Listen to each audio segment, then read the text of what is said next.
Jake Morrison stood at the window of New Geneva Space Station, watching Earth spin slowly below. The blue and green planet looked peaceful from here. It had been 50 years since humans first met the aliens from the Galactic Council. 50 years. Of what everyone thought was friendship. Jake was wrong about that friendship. They all were. Dr. Lisa Adams rushed into the command center, her face pale with worry.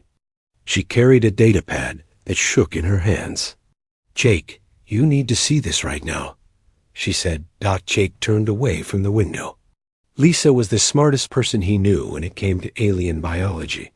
If she looked scared, something was very wrong.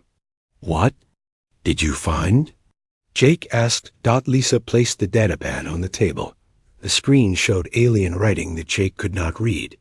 "I was working on the translation program for the Zephyrian language. I found something hidden in their communication files." She pressed a button. The alien words changed to English. Jake read the first few lines and felt his blood turn cold. Phase 7 of Human Containment Protocol will begin in 30 days. All human colonies must be relocated to Sector 12 as planned. The barbarian species must not be allowed to spread further into civilized space. Jake read it again, then again. "This has to be fake," he said. Lisa shook her head. "I checked it 20 times. It's real. There are hundreds of these messages between Council species. Jake, they never saw us as equals. We're prisoners." Before Jake could respond, Captain Ryan Burke entered the room. Ryan was head of Earth's Defense Force and Jake's oldest friend. "We have a problem," Ryan said. "A big one." "Let me guess," Jake said. "You found something about the Council, too." Ryan nodded. "How did you know?" "Lisa just showed me some interesting reading material." Ryan sat down heavily. "For the past 2 years, I've been tracking our technology development. Do you know how many breakthrough discoveries we've made that just disappeared?" "What do you mean disappeared?" Jake asked. "I mean our best scientists get invited to Council exchange programs and never come back. Our most promising research projects get funding cuts right before major breakthroughs. Our colonies get moved to better locations that happen to be far from any strategic resources." Lisa pulled up another file. "Look at this. It's a medical report from the Council's Health Department. They've been testing biological weapons designed specifically for human DNA." Jake felt sick. "How long have they been planning this?" "Since the day we met them," Ryan said. "Maybe longer. They probably watched us for years before making contact." The 3 humans sat in silence for a moment. Everything they thought they knew about their place in the galaxy was a lie. "There's more," Lisa said quietly. "I found the final phase documents." She showed them a new file. This one made Jake's hands shake with anger. "Population reduction protocol. The human species will be reduced to manageable numbers through controlled disease outbreaks. Survivors will be relocated to the Cygnus quarantine zone for permanent containment. Timeline: 6 months. Ryan stood up fast, knocking over his chair. 6 months? They're planning to kill most of humanity in 6 months? The diseases are already made, Lisa said. They're just waiting for the right time to release them. Jake walked back to the window. Earth looked the same as before, but everything was different now. Billions of people down there had no idea what was coming. "We have to warn them," Jake said. "Warn them how?" Ryan asked. "If we send any message to Earth, the Council will know we discovered their plan. They'll move up their timeline. So what do we do?" Lisa asked. Jake was quiet for a long time. He thought about his wife and children on Earth. He thought about all the humans living on colony worlds, thinking they were safe. He thought about the Council species who had been lying to humanity for 50 years. "We do what humans do best," Jake said finally. "What's that?" Ryan asked. Jake turned around. His eyes were cold and hard. "We survive. And we make sure the people who tried to kill us regret it. Lisa looked confused. What do you mean? I mean, the council made a big mistake. They think humans are stupid. They think we can't fight back. They think we'll just die quietly when they release their diseases. Jake walked to his desk and pulled out a secure communication device. Ryan, I need you to contact someone for me. Who? General Marcus Stone. Ryan's eyes went wide. Stone?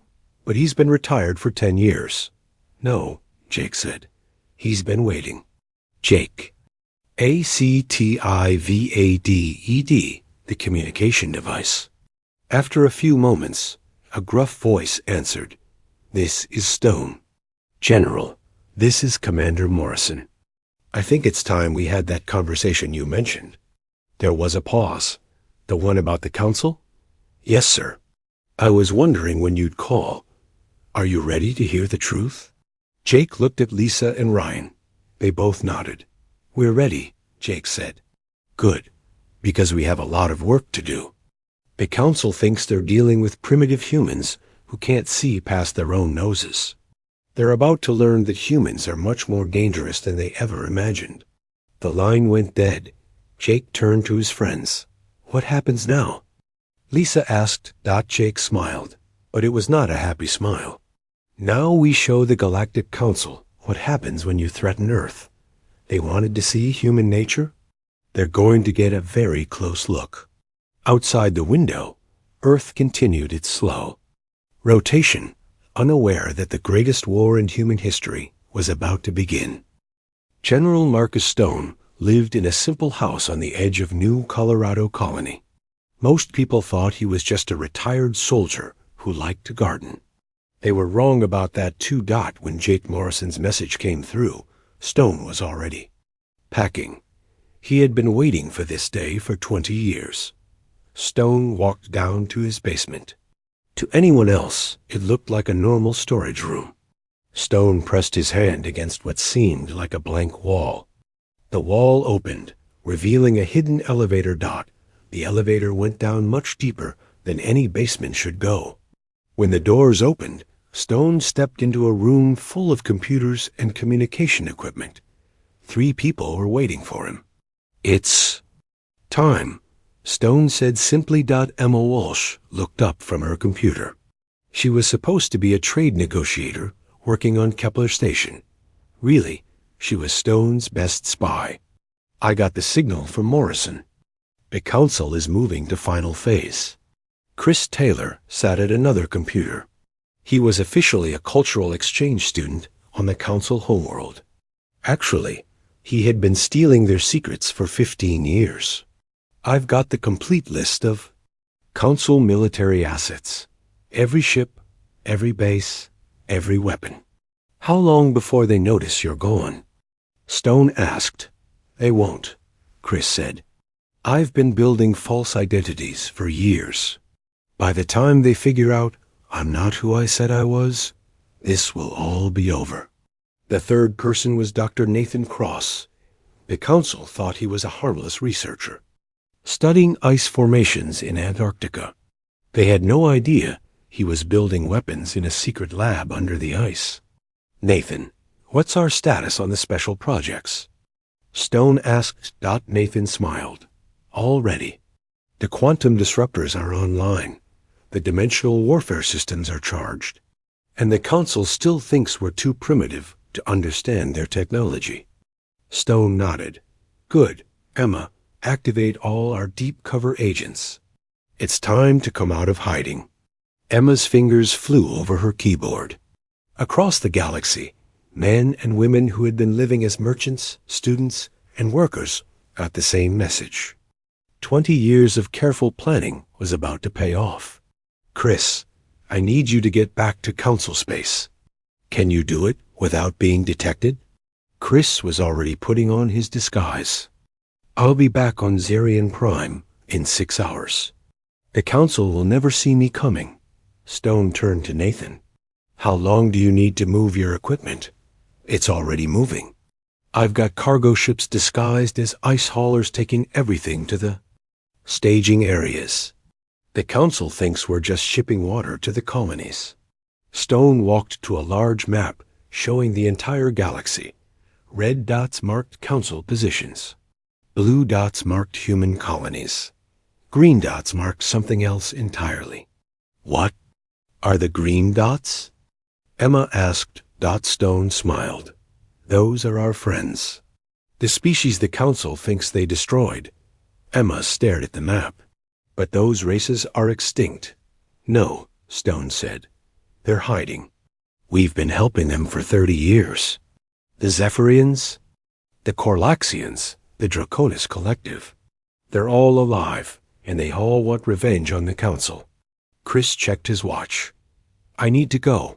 My transport leaves in 20 minutes. Be careful, Stone said. If they catch you now, everything falls apart. They won't catch me. I've been invisible for 15 years. I can stay invisible for a few more days. After Chris left, Stone turned to Emma. I need you to contact Captain Scott Davis. The traitor? The traitor who isn't really a traitor. Scott's been running supplies to our hidden allies for years. His merchant fleet is actually our secret navy. Emma sent the message. A few minutes later, Scott's face appeared on the screen. He was a big man with friendly eyes. Those eyes weren't friendly now. General, we've been waiting for this call. My ships are ready. How many do you have? 50 combat vessels disguised as cargo haulers. Another 30 scout ships that look like mining equipment. The council has been watching them for years and never suspected a thing. Positions? Spread throughout council space. We can hit their major installations simultaneously. Stone nodded. Good. Stand by for final orders. Nathan looked worried. General, are we really going to do this? If we're wrong about the council's plans, we're not wrong, Stone said. I've known about their containment protocol for years. I've been building this network specifically to fight it. How did you know? Stone was quiet for a moment. Because I've been watching them as long as they've been watching us. The difference is, I'm better at it. Emma pulled up another screen. I'm getting reports from our agents. The council is moving faster than we expected. They're already positioning their fleet for the final assault on Earth. Stone's jaw tightened. How long do we have? 48 hours, maybe less. Then we move now. Send the activation code to all agents. Tell Scott to begin moving his ships into position. And get me a secure line to Jake Morrison. What about the weapons? Nathan asked. Load them on the ships. All of them. The council wants to see how dangerous humans can be. Let's show them. Emma worked frantically at her computer. Messages went out to every corner of the galaxy. In hidden bases and secret facilities, humans began preparing for war. General, Emma said, I'm getting responses from our agents. Everyone is ready. Stone looked at the galaxy map again. For 50 years, the council had been playing a game of chess with humanity. They thought they were winning because they could see all the human pieces. What they didn't know was that Stone had been playing a different game entirely. While the council watched the obvious human moves, Stone had been building a completely different board. Sir, Nathan said, are you sure about this? Once we start, there's no going back. Stone thought about all the humans who would die if the council succeeded. He thought about the species the council had already destroyed. He thought about the lies and the betrayal and the arrogance. Nathan, the council made their choice 50 years ago when they decided to treat us like animals. They're about to learn that humans are the most dangerous animals in the galaxy. He turned to Emma. Send the final message to all agents. Tell them it's time to remind the council why they should have been afraid of humans from the beginning. Emma sent the message. Across the galaxy, the hidden human network began to move. The council was about to discover that their greatest mistake wasn't underestimating human intelligence. Their greatest mistake was giving humans 50 years to prepare. for this moment. Admiral Claire Johnson sat in the command center of the Hidden Human, base on asteroid TX-47. The rock looked empty from outside. Inside, it was full of ships, weapons, and very angry humans. "All units report ready," said Lieutenant Ben Harper. From his station, Claire looked at the big screen, showing 17 star systems. In each system, council bases and communication centers went about their normal business. They had no idea what was coming. "Time to execute?" Claire asked. 30 seconds, Ben replied. Claire opened a channel to all human forces. "This is Admiral Johnson. Today we show the Council what happens when they threaten Earth. All units, execute Operation Broken Crown." Across the galaxy, things began happening. Very fast. On Zerion Prime, Chris Taylor walked through the Council's main data center like he belonged there. His fake identity badges got him past every security checkpoint. Guards nodded at him like they knew him. Chris reached the central computer core. He pulled out a small device that looked like a normal data pad. It wasn't normal at all. "Sorry about this," Chris said to the computer. Then he plugged in his device. The virus he had spent 10 years creating spread through the Council's network in seconds. It didn't destroy their data. It did something much worse. It made their systems think everything was working fine, while slowly breaking down every important function. Council commanders would give orders that never reached their ships. Supply requests would get sent to the wrong places. Navigation systems would develop tiny errors that would get worse over time. By the time the Council figured out what happened, their entire network would be useless. Colonel Pete Adams led his team through the Council's backup communication center on Station Alpha 7. The alien guards were bigger and stronger than humans, but they had never learned to expect attacks from people they thought were harmless. Pete's team moved through the station like ghosts.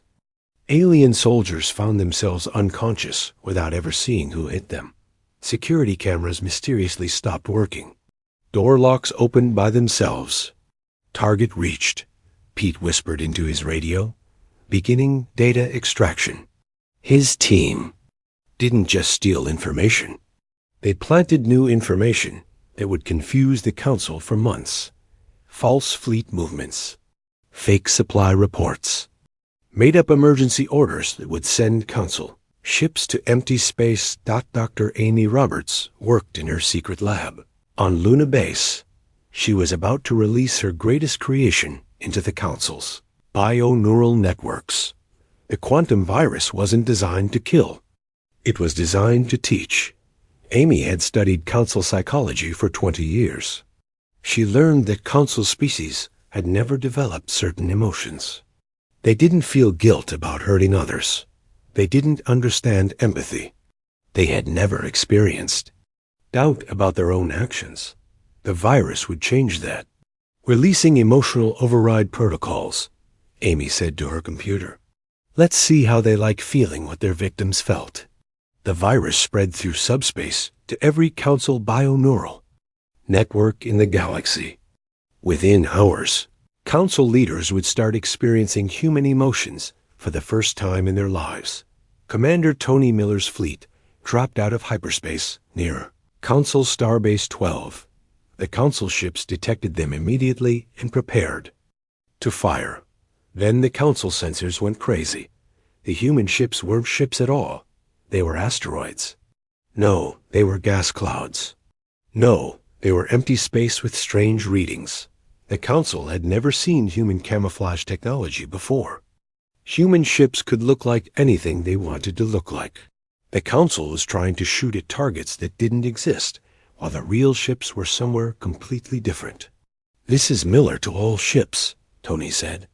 "Let's show them what we really look like." The human ships dropped their camouflage.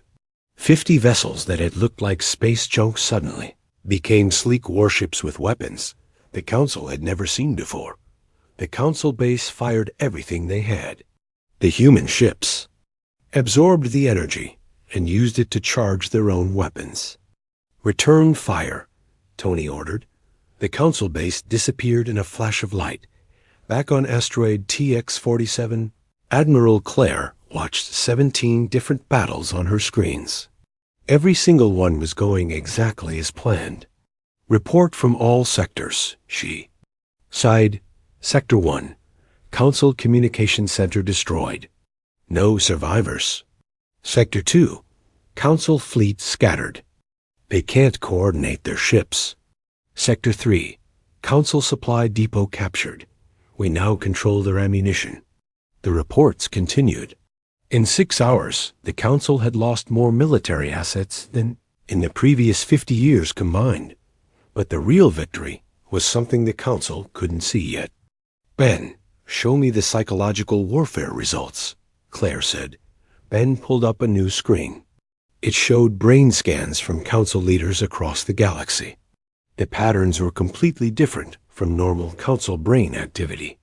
"The emotional virus is working perfectly," Ben said. "Council commanders are experiencing guilt, fear, and doubt for the first time in their lives. Most of them can't even give orders anymore." Claire smiled. "And our hidden allies?" "All responding. The Zephyrians are attacking Council positions in the Outer Rim. The Corlaxians have taken back their home system. The Draconis Collective is moving against Council supply lines." "What about the Council's response?" "They're trying to coordinate a counterattack, but their communication systems are failing. Their ships are getting lost because their navigation computers have been corrupted, and their commanders are too confused to make decisions." Claire looked at the main screen. Red dots representing Council forces were blinking out one by one. Blue dots representing human forces were spreading across the galaxy. "Any word from Earth?" Claire asked. "President Davis is preparing to address the galaxy. She's waiting for your signal." Claire thought about everything that had led to this moment. 50 years of lies. 50 years of being treated like children by species that thought they were superior. The Council had made one critical mistake. They assumed that because humans were younger and less advanced, they were also stupid. But humans had something the Council species had lost long ago. Humans could adapt. Humans could learn. And humans could be very, very patient when they needed to be. "Send the signal to President Davis," Claire said. "Tell her it's time to let the galaxy know that humanity is done being pushed around." As the message went out, Claire looked at her officers. They were all young people who had grown up believing the Council was humanity's friend. Now they knew the truth. "Admiral," Ben said quietly, "was it worth it? All the years of hiding and planning and lying?" Claire thought about the Council's plan to kill most of humanity. She thought about all the species the Council had already destroyed. She thought about the future her grandchildren would have in a galaxy where humans were free. "Ben, the Council spent 50 years teaching us that we were weak and helpless. Today we taught them that humans are the most dangerous thing in the galaxy when you threaten our family." On the screen, more Council positions went dark. The war was far from over, but the Council would never again have the advantage of surprise.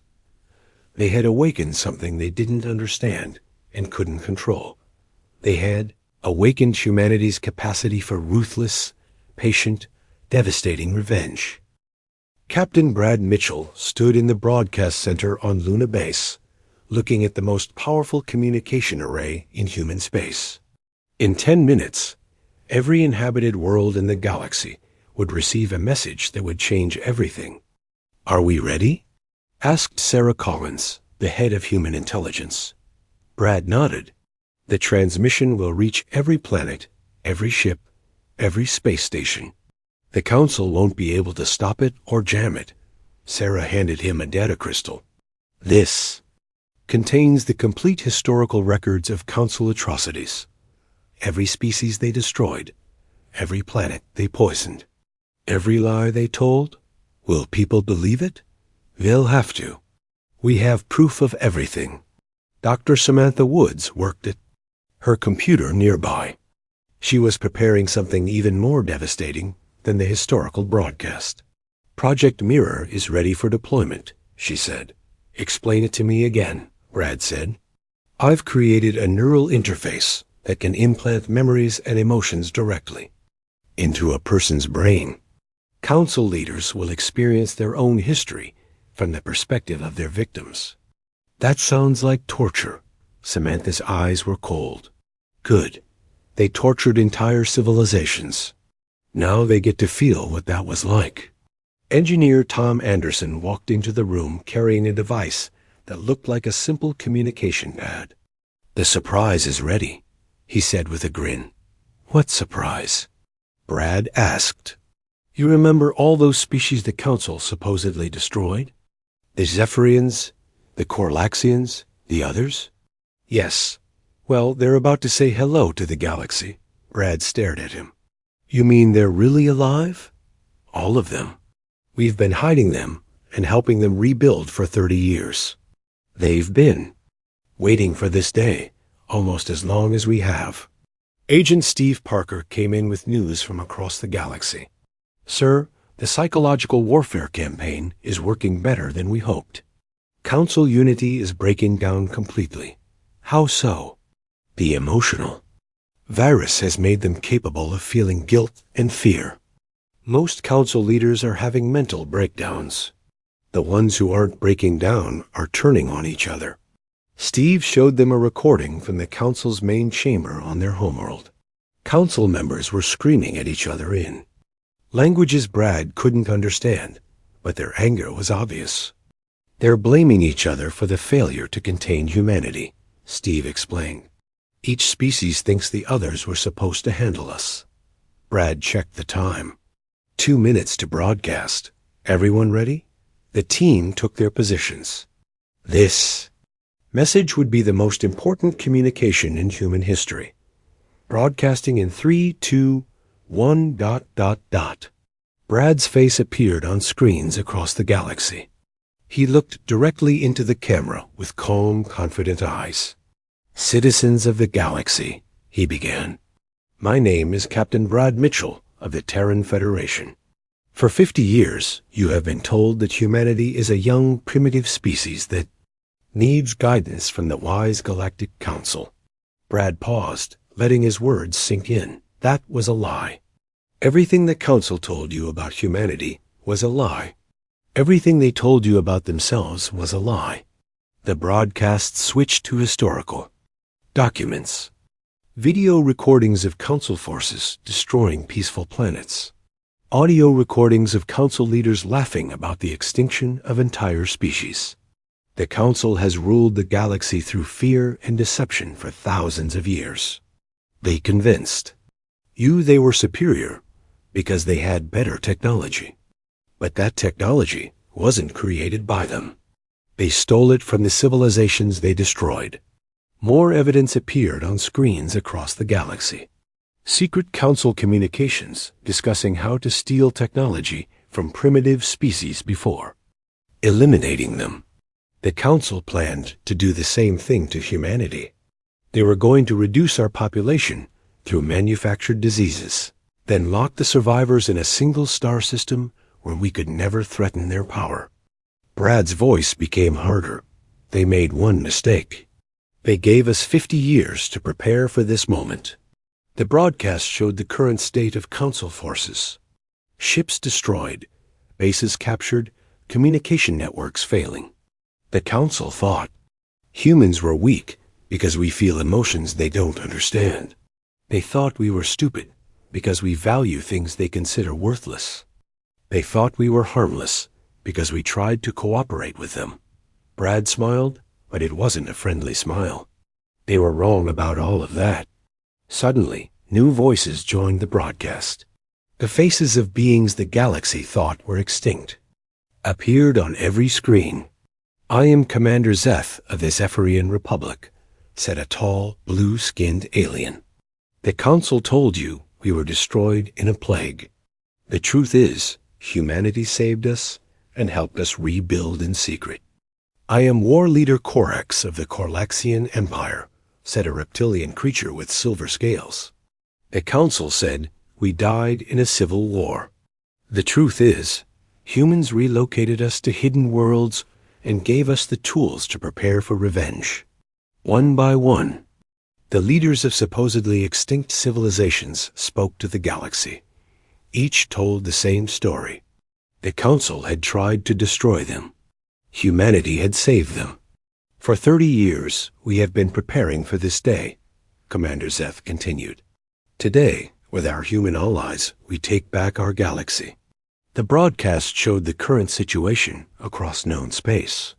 Council forces were under attack from dozens of different species, all armed with advanced human technology. Brad appeared on screen again. Citizens of the galaxy, you have a choice. You can continue to live under council rule, knowing they see you as cattle to be managed, or you can join us in building something better. We offer you freedom, real freedom, the right to develop your own technology, the right to explore space without council permission, the right to make your own decisions about your future. The broadcast switched to show human technology in action. Ships that could become invisible, weapons that could stop time, defensive systems that turned enemy attacks into useful energy. The council feared human technology because they knew it was beyond their understanding. They were right to be afraid. But we're not offering conquest. We're offering partnership. Brad's expression became serious. However, if you choose to fight alongside the council against freedom, you will discover why the council was so desperate to contain humanity before we could develop our full potential. The broadcast ended with images of liberated worlds, planets, where humans and aliens worked together as equals. Space stations where different species shared knowledge freely. Children of different races playing together without fear. The choice is yours, Brad said. Freedom or slavery, partnership or domination. Choose wisely. The transmission ended. Across the galaxy, billions of beings sat in stunned silence. Within hours, the rebellion began. Council member species started switching sides. Worlds that had been under council control for centuries declared independence. Military units refused to follow council orders. In the command center, Brad watched the reports come in. Sir, Sarah said, we're getting surrender requests from 17 council worlds. And they want to negotiate terms for joining the human alliance. Tom looked up from his monitoring station. The Andromedans just destroyed their council garrison and declared independence. The Centauri Confederacy is asking for human military advisors, Steve added. Brad nodded. Looks like the psychological warfare worked. It's more than that, Samantha said. We showed the galaxy that the council's power was based on lies. Once people see the truth, tyranny can't survive. Brad thought about the years of careful planning that had led to this moment. The council had believed their own propaganda about human inferiority. That belief had made them careless. What's our next move? Sarah asked. We finish what we started, Brad said. The council still has forces that haven't surrendered. As long as they exist, they're a threat to every free species in the galaxy. He turned to his team. Send a message to Admiral Johnson. Tell her it's time for the final phase. The psychological war was over. The council's authority was broken. Their member species were abandoning them, but the council's military leaders still had ships and weapons. And desperate enemies were the most dangerous kind of all. President Michelle Davis stood before the assembled leaders of the galaxy in what used to be the council's main chamber. The room was different now. Instead of the council's cold, sterile design, it was warm and welcoming. Representatives from hundreds of species sat together as equals. Today marks the end of the old galaxy and the beginning of the new one, Michelle said. Her voice carried to every corner of the chamber and to every world in human space. Admiral, Frank Miller stood at attention beside her. His forces had just finished the last battle of the war. The Council's final stronghold had fallen after a 3-day siege. The Council's military forces have been completely defeated, Frank reported. Their leadership is in custody. Their weapons have been destroyed or captured. Michelle nodded. What about casualties? Minimal on our side. Most. Council forces surrendered when they realized they were beaten. The ones who didn't surrender discovered that human military technology is even more advanced than they feared. Dr. Rachel Kim approached the podium carrying a fit document. The new Galactic Charter is ready for signing, she said. Michelle took the document and held it up for everyone to see. This charter establishes the basic rights of all sentient species. No one will ever again be enslaved, manipulated, or destroyed by those who think they are superior. She opened the charter and began reading the key points. All species have the right to develop their own technology without interference. All species have the right to explore space and establish colonies. All species have the right to govern themselves according to their own values and traditions. The assembled delegates listened carefully. Many of them had never heard such ideas before. Under Council rule, only the Council species had rights. Everyone else was property. However, Michelle continued, with rights come responsibilities. Any species that tries to dominate others will face the combined might of the Galactic Alliance. Any species that commits genocide will answer to human justice. Commander Diana Ross stepped forward. Madam President, the restoration fleets are ready to begin rebuilding the worlds damaged by Council rule. Good. How long will it take? For the most damaged worlds, perhaps 10 years. For others, much less. We're sharing our technology freely, so the work will go faster than it would have under the old system. Michelle looked around the chamber at the faces of beings from across the galaxy. Some were species she recognized. Others were completely alien to her. All of them were looking at humanity with a mixture of gratitude and amazement. I know what you're thinking, Michelle said. You're wondering why humans chose to liberate the galaxy instead of conquering it. You're wondering why we're sharing our technology instead of keeping it for ourselves. She paused, choosing her words carefully. The Council believed that power meant control. They thought that being superior meant making others inferior. They ruled through fear because they didn't understand any other way. Michelle walked closer to the assembled delegates. Humans learned something different during our history. We learned that real strength comes from cooperation. We learned that real security comes from justice. We learned that real power comes from lifting others up, not pushing them down. A delegate from the Andromedans stood up. President Davis, how do we know humans won't become like the Council? How do we know you won't decide to rule us when you grow tired of partnership? It was a fair question.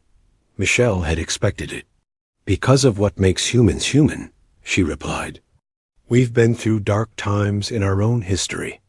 We've seen what happens when one group tries to dominate another. We learned that oppression destroys both the oppressor and the oppressed. Jake Morrison, now the head of the Terran Federation, stood up in the gallery. If I may, Madam President. Michelle nodded. The Council thought human emotions made us weak, Jake said.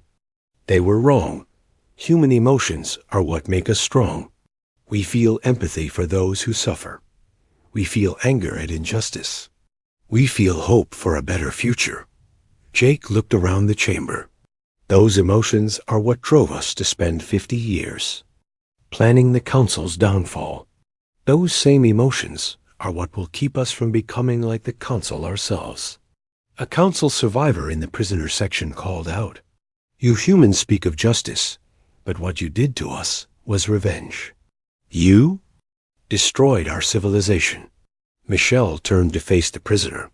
"No, we destroyed your power to hurt others. Your people are still alive. Your worlds are still intact. Your culture still exists. We could have exterminated you the way you exterminated so many others. We chose not to. The prisoner was quiet for a moment. Why? Because that's what makes us human, Michelle replied. We're dangerous not because of our weapons or our technology.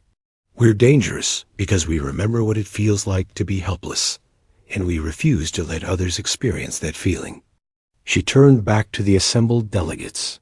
The council ruled for thousands of years because they convinced everyone that domination was natural, that the strong should rule the weak, that some species were inherently superior to others. Michelle's voice grew stronger. Today we prove that cooperation is stronger than domination. Today we prove that justice is more powerful than oppression. Today we prove that the galaxy belongs to all of us, not just the few who happen to develop technology first. The delegates began to murmur among themselves. Michelle could see hope in their eyes. For the first time in generations, the galaxy's future looked bright. The signing of this charter will begin the greatest era of peace and prosperity the galaxy has ever known. Michelle continued, We will explore new worlds together. We will share knowledge and technology. We will build a civilization based on mutual respect instead of fear. Dr. Kim approached with a signing stylus. Madam President, whenever you're ready.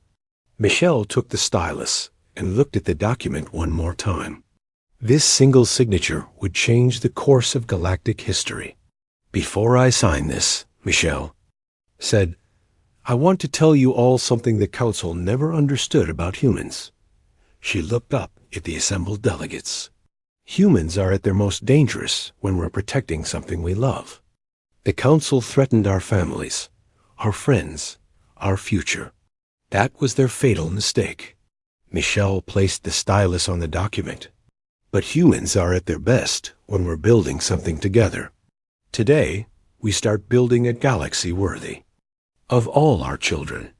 She signed her name with firm, clear strokes. The room erupted in cheers from dozens of different species. One by one, the other delegates came forward to sign. The Zephyrians signed with silver ink that glowed in the light. The Corlaxians used a biometric scanner that read their genetic code. The Andromedans carved their symbol into a metal plate that would be attached to the charter dot as the signing continued. Admiral Miller received a message on his communication device. He read it and smiled. Madam President, he said quietly, the last Council holdout base has surrendered. Supreme Commander Vex is requesting permission to speak with you. Michelle nodded. Bring him here. A few minutes later, guards escorted a tall, gray-skinned alien into the chamber. Supreme Commander Vex had been the Council's highest military leader. Now he looked defeated and confused. You wanted to see me? Michelle asked. Vex looked around the chamber at all the species working together. His people had taught him that such cooperation was impossible. Different species were supposed to hate and fear each other. I don't understand, Vex said finally. We gave you 50 years of peace and prosperity. We kept the galaxy stable and orderly. Why did you destroy us? Michelle studied the alien's face. Even now, he didn't understand what the Council had done wrong. Commander Vex, what do you think peace means? Peace means order. Peace means everyone knowing their place and staying in it. No, Michelle said firmly. Peace means choice. Peace means freedom.